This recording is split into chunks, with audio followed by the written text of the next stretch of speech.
will stand down right now, unauthorized They ordered her personnel. to step aside, then went pale at the Get death out of my brigade way. mark Yes, on that her is back. enough. Both The of you desert stand sun down. angled low through the mouth of the military hangar, slicing long bars of gold across the concrete. Heat shimmered from the armored vehicles parked outside, their engines still ticking from a patrol that had ended only minutes earlier. Dust drifted lazily in the air, suspended like frozen sparks in the fading light. Soldiers moved about with the restless rhythm of a base that never truly slept.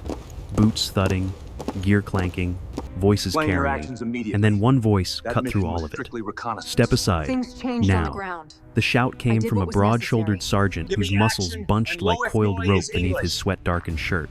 He stalked forward with the aggressive confidence of a man used to being the biggest, loudest presence in any room. His shadow swallowed the smaller woman standing in front of him, but she didn't turn. She didn't flinch. She didn't even breathe differently. Hello, everyone. Before we begin today's video, I need your help. We've noticed that the channel is losing traction, and subscribing is one of the best ways you can help us. It's quick, free, and allows us to continue bringing you great content. Your support means everything. Let's keep this channel growing collectively. Where are you watching from? Drop your city or country in the comments below. Thank you very much. Her olive green uniform jacket hung loosely from one hand. Her tank top, thin, dusty, clinging from the day's heat, left her shoulders bare. Her posture remained steady, almost effortless, as though she were rooted to the concrete itself. Around them, a semicircle formed. Some soldiers slowed their stride, others stopped altogether. A few exchanged smirks, already predicting the outcome. This wasn't the first time someone told her she didn't belong here. In this hangar, full of hardened men, tactical armor, and steel machinery, she looked like an administrative error, someone who had picked up the wrong assignment file and wandered into the wrong world. The sergeant closed the distance until he could reach out and shove her out of the way with a single hand. He wasn't yelling anymore. He didn't need to. His voice dropped to a low, threatening rasp. I said, step aside. Take off that uniform. Right now. A couple of soldiers snickered. One lifted his phone, recording with the quiet excitement of someone smelling drama. Another whispered, "Who even is she?" A third muttered, "Probably logistics. They always send admin mistakes down here." She still didn't turn around. Her breathing stayed slow, almost meditative. Her free hand opened and closed once as though testing the air, not nervous, not uncertain, just controlled. The silence she held was louder than any argument she could have made. A breeze rolled in from outside, carrying the smell of hot metal, fuel, and scorched rubber. It lifted a few loose strands of her hair, brushing them across the back of her neck. And with that small movement, something else shifted, a subtle glimpse beneath the fabric of her tank top. Ink. At first, it was only a fragment, a curve of dark line, a suggestion of something carved into skin by needle and memory. Something old, something deliberate. The sergeant saw it and sneered. He snatched the uniform jacket from her hand and yanked it away with a triumphant jerk, fully exposing her back to the widening circle of onlookers. The atmosphere changed instantly. The laughter died. The phones lowered. Someone inhaled sharply. Across her back, stretching from shoulder blade to spine, was a tattoo of a skull crowned with two blades crossed behind it, and beneath that, in stark Roman numerals, XII. It was not a prison tattoo, not a biker mark, not a vanity symbol. It was a unit insignia, a forbidden one. Whispers began to ripple through the hangar. No way. That can't be real. Death Brigade? They were shut down years ago. Everyone in the 13th is supposed to be dead. Near the rear of the group, a high-ranking officer, silver-haired, crisp uniform, medals, shining like small suns, froze in place. He had barely glanced at her before, dismissing her as another face in the roster. But now his eyes were locked on the ink, with a look that aged him a decade in a heartbeat. He whispered to no one in particular, voice cracking, "God help us. That mark isn't supposed to exist." The sergeant, still gripping her jacket, stepped back as color drained from his face. His bravado, his mockery, his certainty, all of it evaporated under the weight of the symbol staring back at him from her skin. The woman finally moved. Slowly, calmly, she lifted her head and turned only enough to let her eyes meet his over her shoulder. No threat, no anger, just a steady, measured command. "Stand down." The effect hit the hangar like a shockwave. The officer swallowed hard. The sergeant's hands trembled. The watching soldiers shifted their weight instinctively, as though in the presence of someone dangerous, not because she was loud, but because she wasn't. And in that silence, a truth settled over them like dust in sunlight. This was no mistake, no lost logistics clerk, no rookie. This was someone whose legend had survived battlefields, most of them had only heard about in classified briefings. Someone who was never supposed to return. Someone from Death Brigade the 13th, and she had just been ordered to step aside. The hangar remained unnaturally quiet after her single command, as if the air itself recognized a hierarchy none of them had been briefed on, and every soldier found a reason to stand perfectly still while trying to make sense of the symbol carved into her back. The sergeant who had confronted her moments earlier shifted uneasily, his earlier confidence leaking away in small, panicked breaths, because no amount of rank or muscle could steady a man who realized he had just challenged someone far outside his weight class. Around them, conversations resumed in hesitant fragments, as several soldiers tried to rationalize what they had seen, clinging to the idea that the tattoo had to be forged or copied from a classified archive because believing it was real meant accepting that a ghost from a disbanded unit had just walked into their hangar without a single escort. The hangar remained unnaturally quiet after her single command, as if the air itself recognized a hierarchy none of them had been briefed on, and every soldier found a reason to stand perfectly still while trying to make sense of the symbol carved into her back. His shadow swallowed the smaller woman standing in front of him, but she didn't turn. She didn't flinch. She didn't even breathe differently. Hello everyone. Before we begin today's video, I need your help. We've noticed that the channel is losing traction, and subscribing is one of the best ways you can help us. It's quick, free, and allows us to continue bringing you great content. Your support means everything. Let's keep this channel growing collectively. As she stepped aside to allow a pair of mechanics to maneuver a damaged armored carrier past her, a few soldiers relaxed just enough to convince themselves the moment had passed, reassuring each other that the earlier reaction had been nothing more than a misunderstanding amplified by heat and adrenaline. But the older officer standing near the rear of the hangar did not relax at all, gripping his clipboard tightly as though the motion could steady the sudden tremor in his hands, because the Roman numeral beneath the skull tattoo had pulled him straight back into a chapter of his service he had hoped would remain buried. He stepped forward with cautious urgency and demanded an explanation from the sergeant, though his voice cracked at the edges, exposing a fear he had not experienced since the final months of a war. Most soldiers in the hangar had been too young to fight. The sergeant stammered that she had no clearance, no designations, and no records indicating she belonged to any special program, which only deepened the officer's dread, because the absence of documentation was the strongest confirmation imaginable that she truly came from the shadows of a unit built to exist without a trace. More soldiers drifted into the hangar after completing perimeter checks, their curiosity ignited by the stiff posture of the crowd, and when they spotted the mark across her back, several exchanged confused glances, whispering questions that grew sharper with every passing second. A corporal with a scar running along his jaw pushed his way through the group and brushed her shoulder in a deliberate attempt to provoke a reaction, muttering something dismissive about wannabe elites as he dropped a toolbox at her feet. She didn't react, she didn't correct him, she didn't even glance in his direction. Instead, she adjusted her stance with a subtle shift that placed her weight evenly across both feet, a movement small enough to ignore, yet precise enough to signal a level of training far beyond anything the corporal had ever encountered.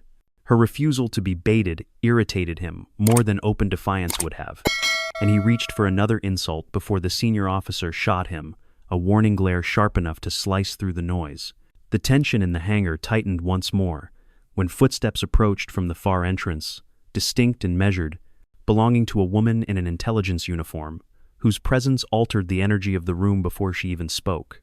She scanned the scene with calm precision, reading the tension like a battlefield map, and when her eyes landed on the tattoo, her expression faltered for the briefest moment, a crack in her otherwise controlled facade. She approached with quiet authority and addressed the senior officer directly, asking why a high-value operative had been left unescorted and unprocessed, phrasing her question with the clipped tone of someone accustomed to handling classified assets rather than ordinary personnel. The soldiers around them stiffened almost in unison, because her language made it painfully clear that the woman in front of them was not a stray recruit or administrative mistake, but someone whose existence triggered protocol far above their clearance levels. The corporal who had mocked her earlier took a slow step backward, uncertainty creeping across his face as he realized he might have humiliated someone whose operational history could not legally be discussed in open air. She paid him no attention, directing her focus instead toward the intelligence officer, as though reading an unspoken message in the woman's posture, and whatever silent understanding passed between them shifted the room's balance entirely. When the senior officer ordered the gathering to disperse, several soldiers hesitated, pinned in place by the weight of unanswered questions and the unsettling realization that they had just witnessed a slice of military history they were never meant to see. Only when she finally lifted her gaze and swept it across the crowd did they take a collective breath, because her eyes moved with the steady precision of someone trained to assess threats, catalog exits, and calculate consequences before most people even registered danger. There was no aggression in her expression, only a deep, unshakable calm forged through experiences none of them could imagine, and the aura surrounding her shifted subtly, making the soldiers understand that legends did not always arrive with ceremony or fanfare. Sometimes they walked in quietly, carrying nothing but silence and a mark carved into their skin, and the men who witnessed them were left rearranging everything they thought they knew about power, hierarchy, and fear. The intelligence officer stepped closer with a calm authority that spread through the hangar like a tightening wire, and every soldier instinctively shifted back, unsure whether they were witnessing a protocol breach or the arrival of someone whose presence rewrote the rules entirely. The woman with the Death Brigade tattoo did not move much, yet she made a subtle adjustment to her stance, one precise enough to widen her field of vision and cover both exits without drawing attention to the gesture. The officer noticed it immediately, recognizing the reflex of someone who had survived too many confined rooms where trust dissolved the moment a door closed. The senior officer saw it too, and a moment of dread flickered across his face, revealing memories he had buried under decades of service and layers of classified silence. Several soldiers around him failed to understand the significance of what they were seeing, misreading her composed posture as quiet defiance rather than the conditioned vigilance of a survivor trained to anticipate danger before anyone else could sense it. A private whispered that she was trying to intimidate them, though his voice shook with uncertainty because something in her stillness felt less like challenge and more like readiness. The intelligence officer finally addressed her directly, using a tone rarely heard outside high-clearance briefings, and asked if she required medical evaluation before any classified debrief. The formality startled the watching soldiers, who exchanged confused glances because no one spoke that way to a regular recruit, especially one they had mocked only minutes earlier. She responded with a slow shake of her head, neither submissive nor confrontational, simply communicating that she needed no assistance and no preparation beyond her own discipline. That quiet refusal sent another ripple through the group, prompting the corporal with the jawline scar to retreat one hesitant step, realizing belatedly that his earlier attempt at intimidation had been aimed at someone whose training likely outmatched his by an impossible margin. The intelligence officer turned to the senior officer and requested a secured space for intake, her voice steady even as the air seemed to harden around the phrase "secured space," which carried implications none of the lower-ranking soldiers were prepared to grasp. The senior officer nodded after a brief hesitation, gripping his clipboard more tightly than before, as though bracing himself for the part of the story he would soon be forced to confront. Before he could lead her away, a tremor of engines surged through the hangar as a convoy prepared to depart, rattling metal shelves and causing a heavy wrench to slide toward the edge of a workbench. The mechanic standing below never saw it falling, but she reacted instantly, catching the wrench between her fingers with a fluid precision that seemed almost impossible given the distance and timing. The mechanic froze, staring at her in stunned silence as he tried to understand how she had moved so cleanly without shifting the rest of her posture or breaking her line of sight. She set the wrench back on the bench with a motion gentle enough to steady the rattling tools, offering no comment because the action required none, and several soldiers exchanged uneasy looks that blurred the line between awe and disbelief. The intelligence officer watched with a faint tightening of her jaw, recognizing the speed as something earned through unspoken years in operations where a half-second decided who lived long enough to report back. The senior officer absorbed the moment with a haunted expression, remembering too many operatives who had shared the same reflexes and the same hollow endurance, and suddenly the hangar felt colder despite the heat radiating from the open doors. Whispers spread faster this time, fueled by the realization that they had not merely misjudged her, they had misread the entire situation, treating a surviving ghost of a unit whispered about in restricted briefings as if she were a misplaced clerk in an ill-fitting uniform. The intelligence officer instructed the crowd to clear the area, and although several soldiers obeyed immediately, others remained rooted to the floor, unable to step away from the magnetic tension of her presence. She finally lifted her gaze toward them, and her eyes swept across their faces with measured, analytical calm, evaluating each man with the practiced sharpness of someone trained to assess psychological stability and threat potential long before violence had a chance to bloom. There was no aggression in her stare, only the cold clarity of someone who had seen too much and survived more than she cared to recount, and her silence pressed against the walls like a slow-moving tide that carried the weight of entire missions erased from official history. The intelligence officer motioned for her to follow toward the restricted wing, and the soldiers parted instinctively, forming an aisle without any direct order, guided solely by the sense that stepping into her path would be an offense against something older and darker than rank. As she walked through the human corridor, boots striking the concrete with steady rhythm, the soldiers kept their eyes averted, grasping that some individuals were not meant to be challenged or questioned, only recognized and respected in the quiet language shared among those who had traveled too close to the edge. And though none of them knew the story behind the skull and the Roman numeral 13th carved into her skin, they understood one truth with absolute clarity. When a legend returns without warning, the wise do not stand in her way. They step aside. The restricted wing sat behind reinforced doors that vibrated faintly with the steady pulse of internal power conduits, and as she followed the intelligence officer down the narrow corridor, the soldiers they passed grew noticeably quieter, unsure whether they were witnessing a standard transfer or something far heavier returning from a place their clearance could never reach. The matte black panels lining the hallway absorbed sound with uncanny efficiency, creating a muted stillness that amplified every footstep, and she moved with a calm stride, suggesting the cadence was already familiar long before she stepped onto this base.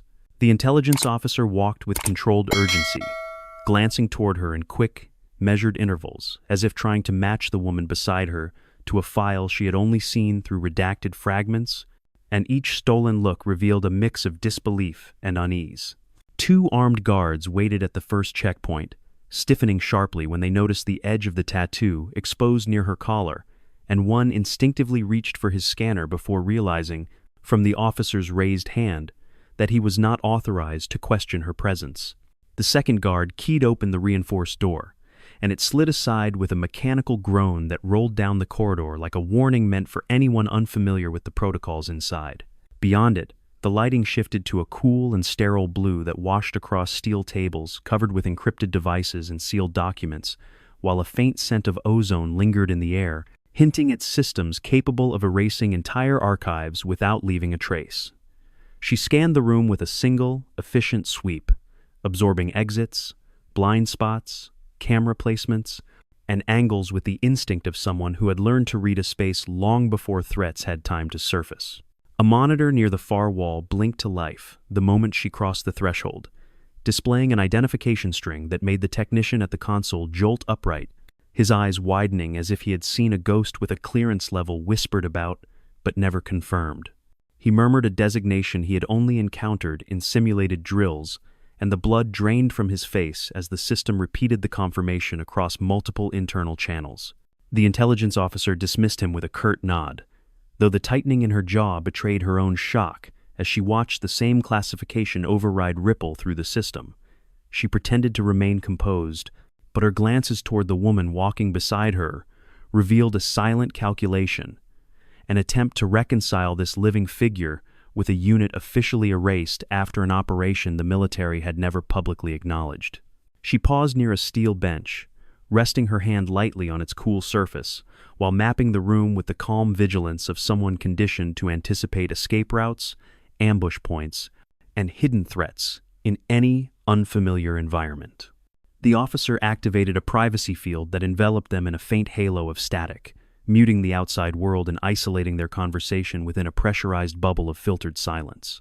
For several seconds, neither spoke, and the hum of the field pressed softly against their ears while the officer weighed her next words carefully. When she finally asked how the woman had survived an operation deemed mathematically impossible, the question slipped out with a cautious neutrality shaped by fear of the answer.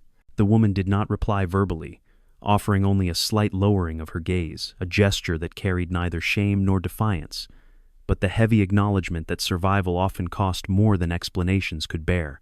The officer hesitated before shifting to a different question, asking why she had returned after years during which her existence had faded into rumor. And this time the woman responded not with words, but with the calm, deliberate lift of her chin. It was a subtle signal, yet the message beneath it was unmistakable. She had not returned of her own choosing, but out of necessity shaped by forces neither of them were ready to name. The officer absorbed that silent answer and stepped closer, lowering her voice with a warning that her appearance would trigger inquiries from branches known for their suspicion and intolerance toward operatives who once operated beyond oversight. She remained still, but the air around her grew heavier, as though the room recognized the weight of what she carried, and a faint ripple shimmered across the privacy field when a senior commander approached from the corridor outside. His footsteps were slow and deliberate, the kind that belonged to someone accustomed to classified debriefs and decisions made in dimly lit rooms where truth was measured by the lives it cost. When he entered, the officer lowered the field, and the commander studied the woman with a gaze carved from years of tightly held memories that flinched the moment he recognized the mark across her back and the posture forged from battles no record would ever name. His composure cracked just enough to reveal the depth of what he saw, and for several heartbeats he simply stared, wrestling with disbelief that someone from that mission could be standing alive before him. His voice, when it finally came, carried a weight few men could command, and he asked her why she had returned. She offered no verbal answer, but the steady resolve in her eyes made the reinforced walls feel suddenly insufficient, as if they understood a storm had followed her out of the shadows and was already gathering beyond their control. And somewhere far down the corridor, the faint echo of moving convoys vibrated through the floor, an omen that her reappearance was not closing a chapter, but opening a new one carved from secrets long, meant to stay buried. The commander held her in a measured stare that pressed against the room like a tightening vice, and the intelligence officer stood beside him with a composed posture that barely concealed the unease building behind her eyes. The woman remained calm beneath their scrutiny, her breathing controlled and steady, as though she had stood in countless rooms just like this rooms where truth had sharp edges and silence carried the weight of entire missions. The commander cleared his throat slowly before speaking again, reminding her in a low and restrained voice that the final transmissions from her unit had ended in a burst of static, followed by an unexplained blackout, leaving command with nothing but fractured data and the hollow certainty that no survivor would ever return. She offered no verbal reply, yet the quiet focus in her expression revealed a private burden shaped by memory rather than refusal, and the intelligence officer shifted slightly as she sensed the unspoken truth forming between them. The commander stepped closer, lowering his tone further as he asked whether her arrival had been a voluntary choice or if something had forced her back into the world she had once disappeared from entirely. The woman remained calm beneath their scrutiny, her breathing controlled and steady, as though she had stood in countless rooms just like this rooms where truth had sharp edges and silence carried the weight of entire missions. And somewhere far down the corridor, the faint echo of moving convoys vibrated through the floor, an omen that her reappearance was not closing a chapter, but opening a new one carved from secrets long, meant to stay buried. The commander held her in a measured stare that pressed against the room like a tightening vice, and the intelligence officer stood beside him with a composed posture that barely concealed the unease building behind her eyes. She lifted her gaze with a calm that hinted at exhaustion rather than defiance, and the faint tension around her eyes carried the unmistakable trace of someone who had endured far more than any report would ever capture. The commander recognized that look immediately, for it belonged to operatives who had survived the kind of missions where victory was measured only by the number of people left breathing. The commander looked away for a brief moment, steadying his composure with a quiet exhale, before turning back to her with a question that cut through the room with deliberate force. Why had she returned now, after years during which her existence had been nothing more than a classified rumor buried beneath deeper redactions? Instead of answering, She touched the corner of the directory console with a single finger, and the system unlocked without hesitation, bypassing every layer of clearance, as if it recognized her from a command structure that no longer officially existed. The intelligence officer stared in disbelief as the interface opened without requiring authentication, and the commander froze mid-breath, realizing the system's response carried implications far beyond mere identity. A restricted archive appeared on the screen, filled with shattered fragments of missions scrubbed nearly clean, and she scrolled past each redacted entry with the detached familiarity of someone who had already lived the pages erased from public record. She stopped on a classification neither officer had seen outside emergency protocols, and the commander's expression tightened as he recognized the designation's dangerous weight, understanding instantly that her return signaled a threat large enough to reactivate files meant to remain locked forever. She stepped away from the console, turning her head toward the outer corridor with the alert stillness of someone detecting a subtle change in air pressure or the faintest irregular vibration beneath the reinforced flooring. The intelligence officer followed her gaze, unsettled by the abrupt sharpness in her focus, and the commander asked quietly whether she had been tracked or shadowed. She did not respond with words, but the narrowing of her eyes sent a chill through the restricted wing, communicating more clearly than any spoken confirmation that something unseen had followed her to this base. A tense silence settled around them until she shifted her weight slightly, tilting her head toward the corridor as if listening for a frequency only she could sense, and the commander reacted instantly, positioning himself closer with the instinctive understanding that whatever approached was not a threat to be handled lightly. The intelligence officer unlocked her secure tablet with trembling fingers as the proximity sensors flickered with a faint, almost imperceptible interference pattern that suggested something had breached the outer perimeter without triggering alarms. The commander stepped back, keeping her within his line of sight as he assessed the subtle warning in her expression, and the dim blue lights above them flickered again, signaling a disturbance threading slowly through the base's internal systems. She did not move, but her silence sharpened until it felt like a pressure against the walls, and even the privacy field around them seemed to respond with a low, uneasy vibration. Whatever had forced her out of the shadows had not remained behind, and whatever had tracked her to this base was already drawing closer, quiet, deliberate, and dangerous enough to make even the restricted wing feel suddenly too fragile. And in that thickening tension, the commander realized the truth. Neither of them had spoken aloud. Her return was not a coincidence, nor an accident, but the first warning of a storm that was already breaking at their door. The proximity sensors along the restricted wing flickered again, this time with a sharper pulse that crawled across the wall displays like a low, deliberate tremor, and the intelligence officer tightened her grip on the secure tablet as the interference pattern repeated with unnerving accuracy. The commander stepped toward the central console with stiff, controlled movements, his jaw set in a way that revealed far more concern than he intended, while the woman remained completely motionless, her gaze fixed on the corridor as if tracking something no system had yet detected. A soft hum rolled through the ceiling panels, rattling the vents with a metallic murmur that traveled beneath the floor like a warning moving through hidden structural lines, and the overhead lights dimmed briefly before stabilizing with a muted flicker. The technician at the emergency interface rose from his chair slowly, studying the shifting monitors with an expression caught between confusion and rising fear, as though he recognized the pattern but could not recall where he had seen it before. The commander leaned closer to examine the primary feed, noting the ripple signature that pulsed across the display, an anomaly typically found only in high-level simulations designed to test the base's defenses against silent infiltration drills. Yet the pattern lacked the normal training markers, carrying instead the clean, cold precision of something operating outside friendly parameters. The intelligence officer moved beside him, scrolling rapidly through internal logs, and her expression tightened as she recognized the structure of the interference. It mirrored the first stage of a stealth breach protocol used exclusively by units trained to move without digital footprint.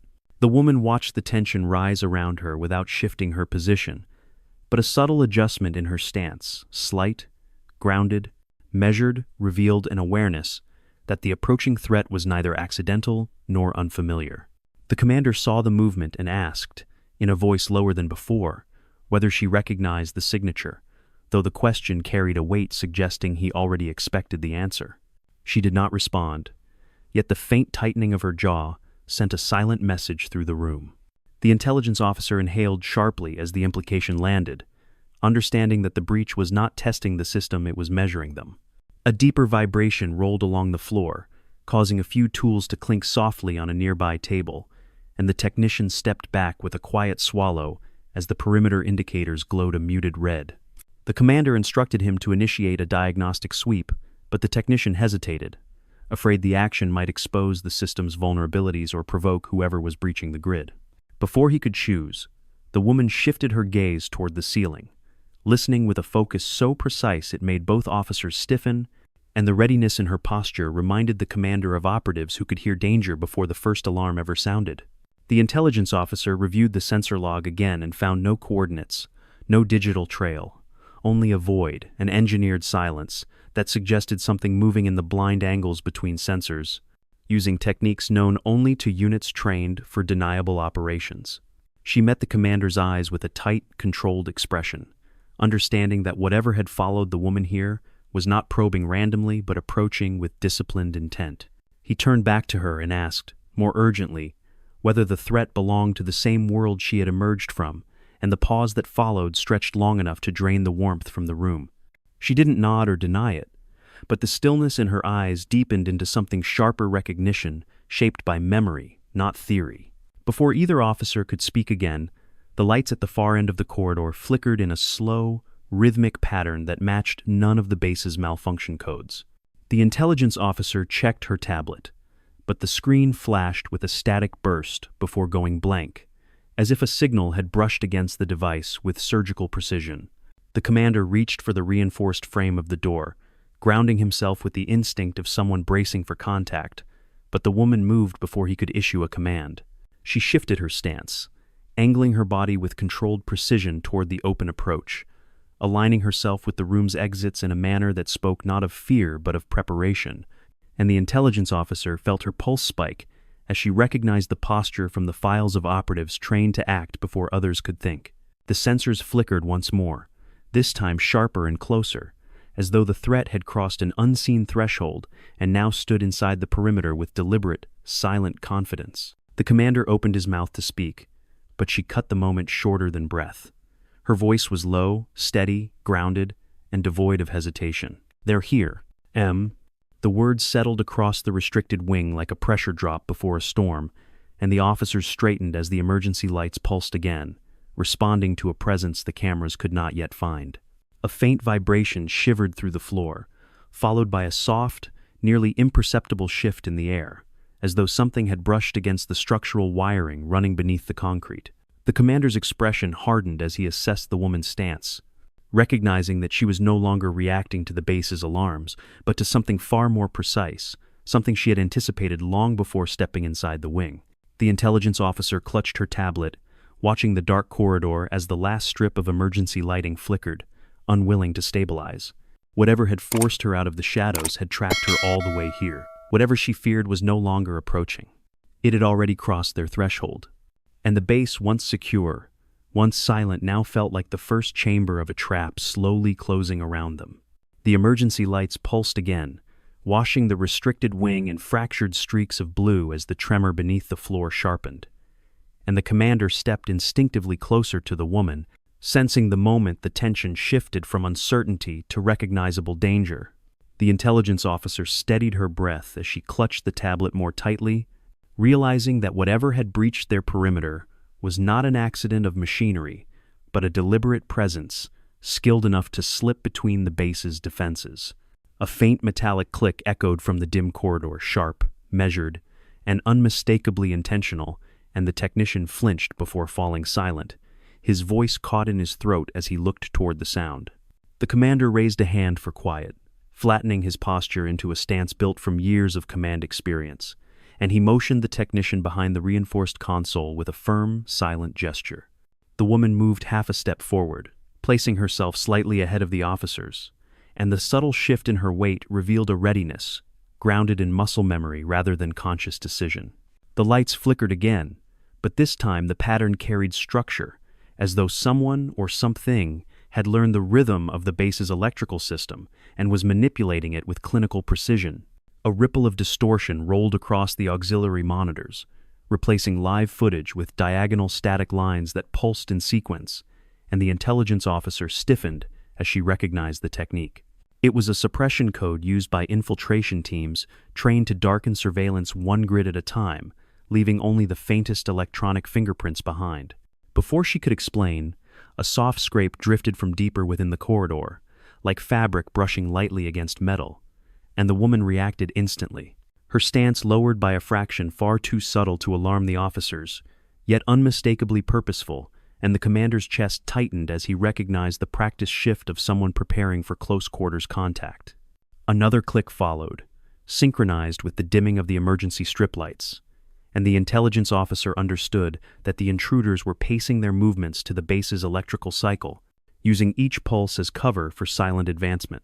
She attempted to activate a secondary feed, but the tablet froze on a blank screen, its interface locked by an external override that carried the unmistakable precision of a specialist.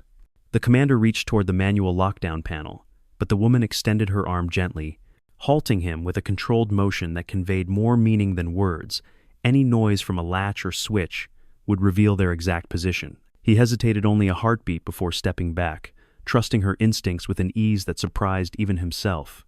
Silence filled the restricted wing, heavy and metallic, until a faint exhale drifted from the darkness, so quiet it could have been mistaken for shifting air, yet undeniably human. The commander's eyes narrowed as the corridor's far end dimmed once more, and he felt the temperature shift slightly, as though the air pressure itself reacted to their intruder's movement.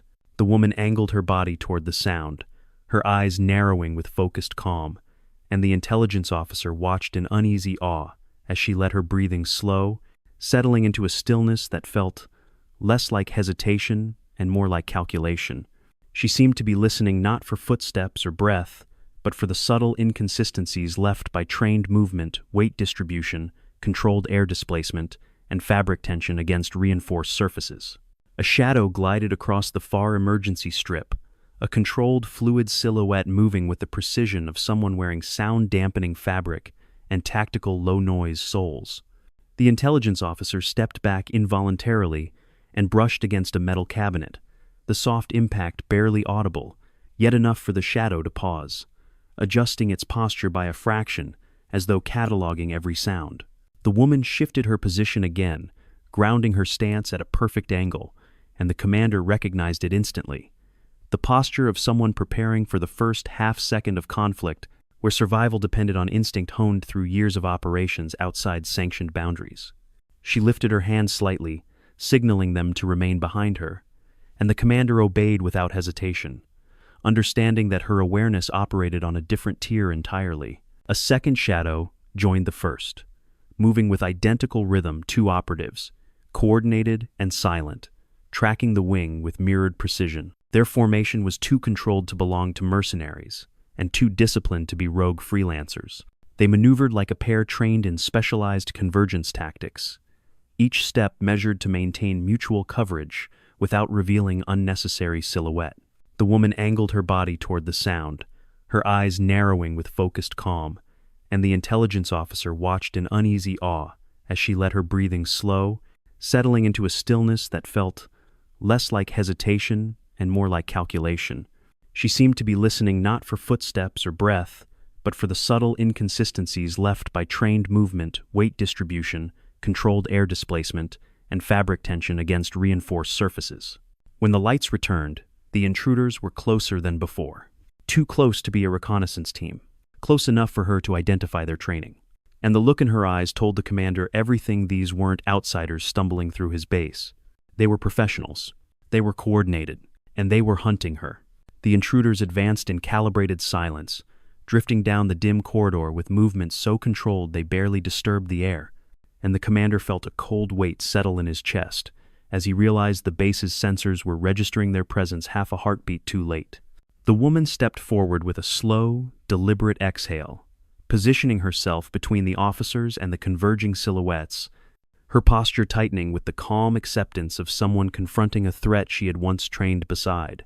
The intelligence officer steadied her grip on the console as the emergency lights flickered, casting the corridor in fractured blue that stretched the intruders' shadows across the walls like sharpened blades. One figure slid closer with seamless precision, its fabric, giving off the faint whisper of sound-dampening material gear used only by units accustomed to operating where a single misplaced sound could destroy an entire mission. The commander attempted to issue a warning, but the woman lifted 2 fingers with a quiet command that froze him instantly, and even in the muted light her gesture carried an unmistakable authority. She grounded one foot with practiced steadiness, as her eyes tracked the intruder's timing with a veteran's intuition, recognizing the rhythm of operators who relied on timing more than force. A subtle vibration rippled through the floor as the closest intruder closed the distance, and the technician behind the console gasped softly, startled by how quickly the figure slipped into striking range. The woman moved in that same instant, clean, efficient, and without hesitation, as she intercepted the incoming wrist with a downward pivot designed not to overpower, but to redirect momentum. Her motion folded into a controlled arc that deflected the strike into the reinforced wall with only a muted impact, and the commander watched with a stunned stillness, realizing the speed he had witnessed was not reflex, but memory etched deep from engagements where mistakes lasted less than a second. The intruder absorbed the deflection without a grunt, recovering with disciplined economy, while she had already realigned her stance to track the second shadow. The intelligence officer felt her breath shorten as the second intruder glided forward, its steps muted to near inaudibility, and she recognized the coordinated flank as a maneuver designed to isolate a single target while minimizing peripheral exposure. She attempted to access the secondary feed, but the tablet locked itself instantly, the interface overtaken by a quiet override that carried the unmistakable touch of professionals trained to erase digital footprints as they moved. The commander reached toward the manual lockdown panel, but the woman raised her hand sharply, warning him that even the click of a switch could give their position away. He froze, understanding instinctively that her judgment operated on a plane shaped by missions that no longer existed in official memory. Silence settled again, heavier this time, accompanied by a faint warmth drifting from the ceiling, vents a subtle shift in air pressure that suggested the intruders were using the building's own airflow channels to mask their position. The woman angled her body toward the sound, and the intelligence officer watched her face sharpen with a focus that bordered on unnerving calm, as if she was listening to details too narrow for untrained ears. A shadow crossed the emergency strip light, smooth, deliberate, and almost impossibly quiet, and the intelligence officer stumbled backward with a soft thud against a cabinet. The intruder paused at the noise, adjusting its posture with a slight tilt of the head, and that small, precise motion sent a chill through the room. These operatives were not improvising. They were mapping the environment in real time. The woman shifted again, planting her heel in a stable pivot and aligning herself with the intruder's blind angles, her posture now carrying the unmistakable precision of someone preparing for close-quarters engagement where every inch mattered. She lifted her hand subtly, guiding the commander and intelligence officer behind her, and though the gesture was small, it carried the gravity of a battlefield order issued by someone used to protecting others under far worse conditions. The second intruder moved in perfect synchrony with the first, 2 silhouettes gliding through the dim corridor with mirrored rhythms that revealed specialized training far above mercenary or rogue operative level. Their synchronization was too exact to be coincidence, and the commander felt a sharp recognition spread through him as he realized they weren't merely hunting, they were converging on a target they had already profiled.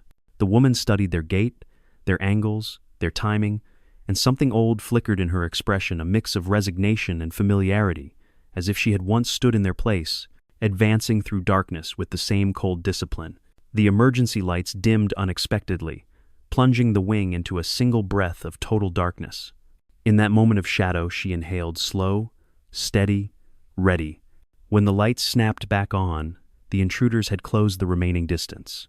Close enough for her to read their footwork, close enough to identify the training, close enough for certainty to settle behind her eyes. The commander leaned in, his voice barely above a whisper, sensing the recognition in her expression before she turned her head. "They're not here for your base," she said quietly, her tone steady despite the tension slicing through the room. Her gaze locked onto the nearest silhouette, her voice dropping to a near breath. "They're Death Brigade." A beat. A truth meant to stay buried. Or what's left of them. Oh. And as the commander absorbed the weight of her words, he understood instantly this wasn't an attack. It was a retrieval mission. And she was the objective. The commander felt something tighten behind his ribs as the intruder's answer settled across the restricted wing, and every instinct he possessed urged him to shield the woman despite knowing her past reached into shadows he had never been cleared to enter. The emergency lights flickered again, throwing angled cuts of blue across the walls, and he stepped forward with restrained resolve, demanding that the operatives clarify the limits of their directive before taking another step inside his base. The intelligence officer clutched her darkened tablet, wishing for even a flicker of restored access, and she sensed the air condense around the woman as though the directive itself exerted a weight meant only for her. The intruders remained motionless, ignoring the commander's authority entirely, and their silence sharpened his frustration until he repeated his demand with a clipped, commanding edge. The woman stopped him with a steady gesture, her voice low but firm, as she explained that these operatives did not answer to his structure nor to any chain of command the base recognized. Beneath her controlled tone, a faint strain revealed the pressure of confronting a past she once vowed would never rise again. The commander exhaled slowly, torn between discipline and instinct, and he stepped back only because she asked, not because he believed these operatives held rightful claim over her fate. One intruder offered a small, measured nod, informing her that the directive required immediate assessment, beginning with a confirmation of her psychological stability after years off-grid. The intelligence officer felt her breath tighten at the cold phrasing, recognizing echoes of containment protocol disguised beneath clinical language. The woman's eyes darkened slightly, not from fear, but from the weary understanding that she was now being treated as a variable rather than a soldier whose decisions once shaped entire missions.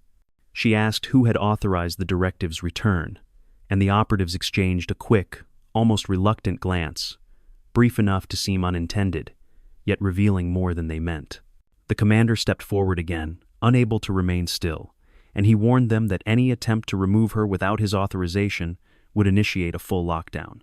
His voice carried enough authority to silence an entire control room, yet neither operative flinched, their stillness hinting at training that surpassed anything he had encountered. The woman turned toward him, her expression softening with quiet gratitude, but her words were steady as she explained that a lockdown would not stop them, because they operated under a system buried deeper than jurisdiction. Her resolve carried a quiet gravity, and the commander understood she was preparing to face them not as a fugitive, but as someone reclaiming control over a past that had returned without warning. One intruder stepped forward, with careful precision, stating that her resurfacing had already triggered dormant protocols designed to activate only if she re-entered official space after the dissolution of her unit. The intelligence officer felt a chill as she realized the mere fact of her presence had already pulled the base into a larger, hidden mechanism. The woman's voice steadied as she asked whether the directive involved external threats or internal breaches, and for a moment the operatives hesitated long enough to betray the truth. The commander saw it in the subtle tightening of their shoulders, and he demanded to know whether the base itself had been compromised. Even without a spoken answer, their silence confirmed his fear. The directive was not solely about retrieving her. It was about containing whatever had followed her here. A deep hum rolled through the floor, more deliberate than earlier, vibrating through the reinforced panels as the emergency lights flickered in a pattern that did not match any internal malfunction. The intelligence officer whispered that the interference no longer mirrored the intruder's movements, and a cold realization spread across her features. The woman's posture shifted instantly. She lifted her head with sharp attentiveness, reading the disturbance with a focus far more instinctive than analytical. The commander saw the alertness in her shoulders and stepped toward her, asking what she sensed, but she did not answer. Her eyes locked onto the far corridor, narrowing in a way that made even the intruders straighten. For the first time, uncertainty flickered in their stance, as if they too detected something threading through the wing, something not aligned with their directive. The air grew heavier, the kind of weight that filled a room before a breach, and the woman inhaled once, grounding herself before she spoke. "The directive didn't reactivate because of me," she murmured, her voice carrying a quiet dread that silenced the entire wing. "It reactivated because something else woke up when I did." The lights flickered violently, plunging the corridor into fractured shadow, and a low vibration crawled across the floor, as if responding to something moving far beneath the base. Even the intruders turned their heads then, their discipline shaken for the first time. Whatever had come for her was no longer acting alone. Something deeper, older and far more dangerous, was already inside the compound. A deeper vibration rolled beneath the reinforced floor, slower, heavier, and carrying a resonance that felt disturbingly alive, and the commander stepped instinctively in front of the woman, as though that single motion could shield her from something he couldn't yet define. The intelligence officer gripped her powerless tablet like a lifeline, her breath tightening as the ambient temperature dipped, hinting at a presence their systems were never built to detect. The intruders shifted their stance with subtle unease, no longer statues of discipline, but soldiers bracing against an unknown element, and the commander caught the faint hesitation in their posture, a rare crack that revealed just how deeply the disturbance unsettled even them. The woman watched their reaction with a calm sharpened by recognition rather than fear, and she stepped forward with the steady certainty of someone slipping back into an authority she once carried without question. A thin, static ripple moved across the emergency lights, soft but unmistakable, warping their glow into wavering streaks that slid along the walls like reflections seen through water.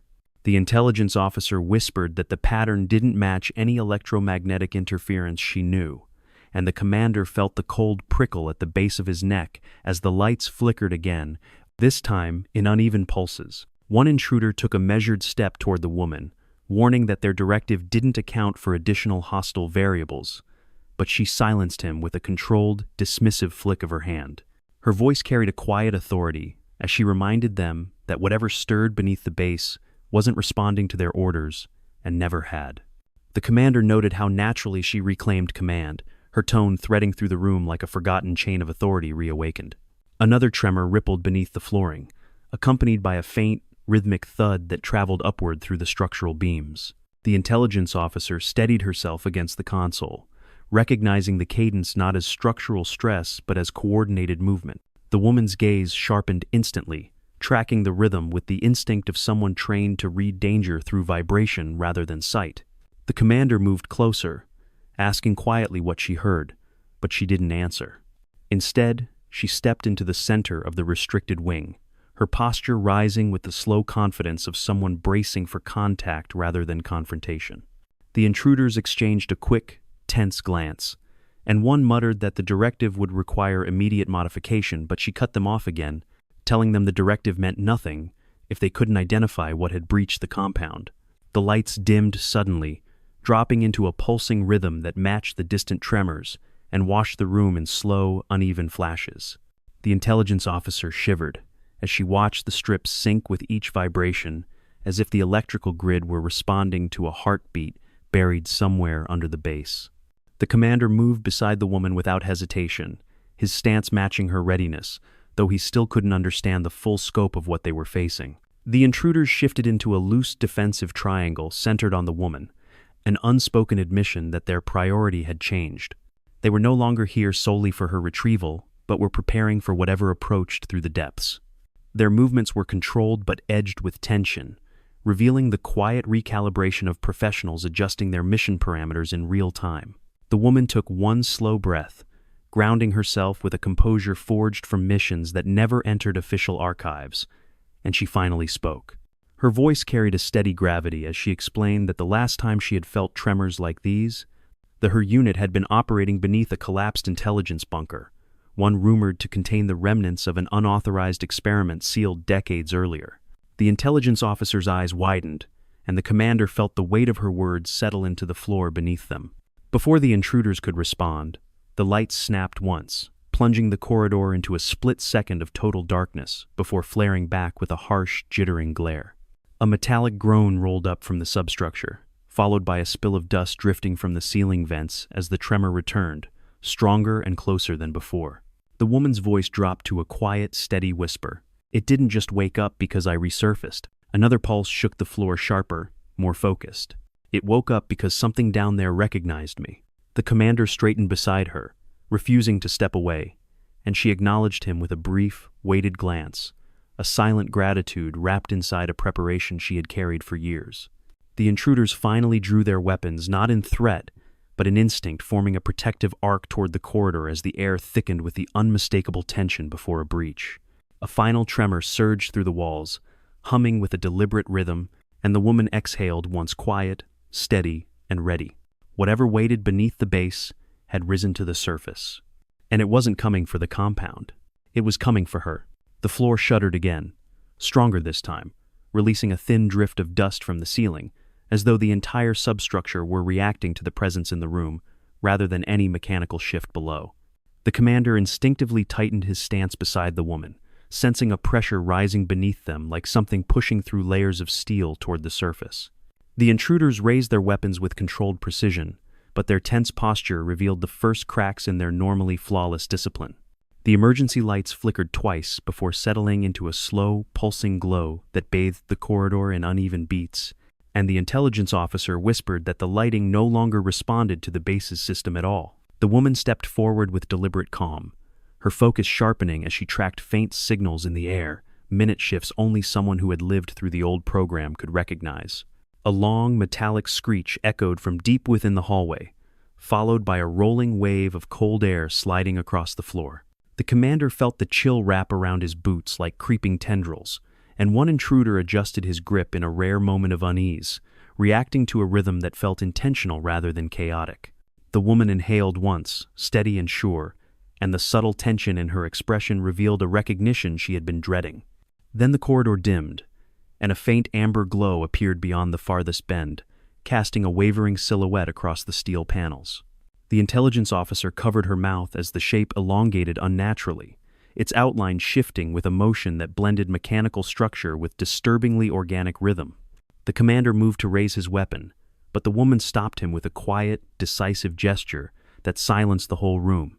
The intruders hesitated, then followed her lead, lowering their angles by a fraction, a subtle acknowledgement that she, not they, understood what approached. The shadow paused as if sensing the change in posture, and the amber glow thickened into a layered shimmer that crept along the corridor like something reawakening after years of dormancy. A soft, modulated hum drifted forward, almost tonal, almost searching, and the woman's breath aligned unconsciously with its rising pitch.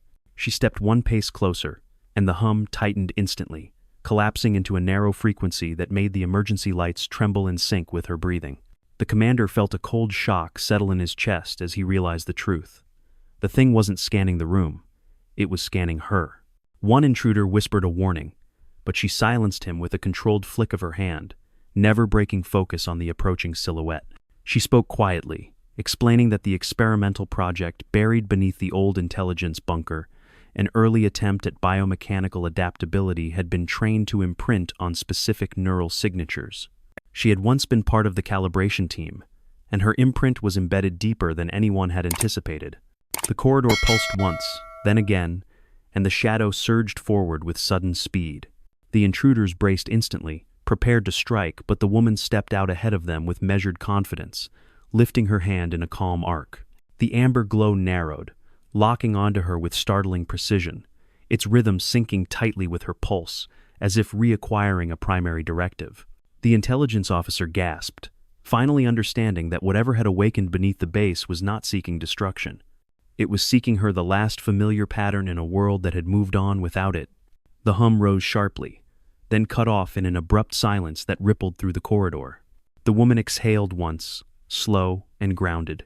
Then the thing stepped fully into the light. Its body was an angular blend of reinforced plating and once classified biomechanical architecture, its surface pulsing with faint lines that brightened as it faced her. The commander felt his breath catch as the creature tilted its head with a disturbingly human echo, the amber glow in its core syncing perfectly to the rhythm of her lungs. She lifted her chin with quiet resolve, not challenging it but acknowledging it the way a soldier might greet the last surviving remnant of a mission that never officially existed. "Stand down," she whispered. For a tense moment, nothing moved. Then the creature's glow softened, and its massive frame lowered in a controlled, deliberate response, obeying her command as if no time had passed at all.